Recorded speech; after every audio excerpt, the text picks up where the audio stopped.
Hey guys, welcome to my channel. Today I'll be reviewing this Wet n Wild Bare Focus Tinted Hydrator. I've heard a lot about this hydrator and I'm really excited to try it. However, I got it in the shade light. Let's see if it works for me or not. I have very dry skin, so I had to moisturize first. The first step is to prime your skin. For that, I'm going to use this Maybelline Instant Pore Eraser Primer.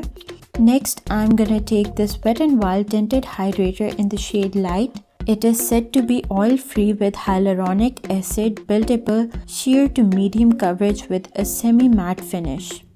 This is how it looks.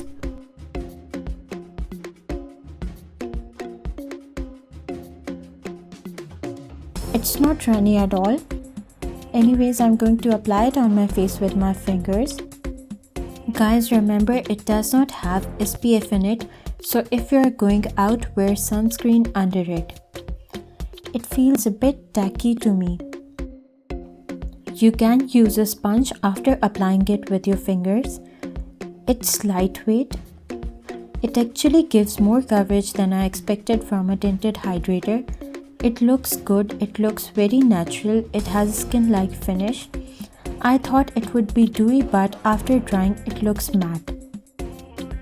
I'll be back after applying some makeup.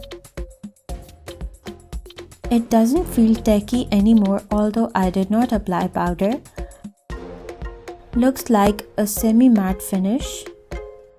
Overall, I like it for everyday use.